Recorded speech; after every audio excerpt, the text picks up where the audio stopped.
শহীদ ওসমান হাদি ভাইকে যখন গুলি করা হয়েছিল তখনকার দৃশ্য পৃথিবীটাকে কাঁদিয়েছে। এই দৃশ্যটা শহীদ ওসমান হাদি ভাই হয়তোবা আগেই জেনে ফেলেছিল তাকে কেউ ঘায়েল করে ফেলবে, এজন্যই সে বলেছিল তাকে কেউ গুলি করলে বিচারটা যেন করা হয়। শহীদ ওসমান হাদি ভাইয়ের চোখের পানি এখনো আমাদের কলিজা কাঁদে।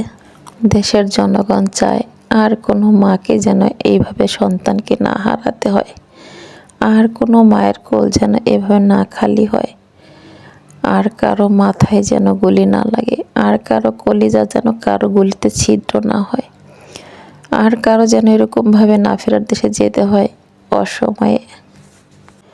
কি সুন্দর একটা মানুষ, কি ভালো একটা মানুষ, কি নিষ্পাপ একটা মানুষ দেশের জনগণের কথা বলেছিল।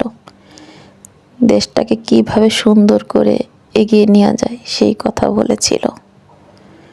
সে আজ হয়তোবা বেঁচে থাকলে আমাদের দেশটা ধীরে ধীরে আরো অনেক সুন্দর হয়ে উঠত।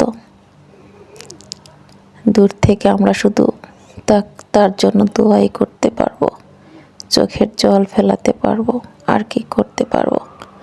তবে শহীদ ওসমান হাদি ভাই বলেছিল, আমাদেরকে যদি কেউ মেরে ফেলে, কেউ যদি গুলি করে মেরে ফেলে, তাহলে সেই বিচারটা যেন করা হয়। আসলে সে সব কথাগুলোই কিন্তু খুব সত্যি বলেছিল। সে যেই কথাগুলো বলেছে সব কথাগুলোই খুব সত্যি এবং খুব শক্তিশালী কথা। এত সত্যি কথা কয়জনে বলতে পারে, এত শক্তি দিয়ে কয়জনে কথা বলতে পারে। তার স্লোগানগুলো আপনারা শুনেছেন অবশ্যই। কলিজা কেঁপে ওঠে, মনে হয় সারা বাংলা জেগে ওঠে। শহীদ ওসমান হাদি ভাইয়ের স্লোগান যখন শোনা যায় মনে হয় সারা বাংলা থরথর করে কাঁপছে শক্তিতে। শহীদ ওসমান হাদি ভাইয়ের এত শক্তি ছিল, তার অন্তর ভরা শক্তি ছিল, তার হৃদয়টা ছিল কোমল মসলিন।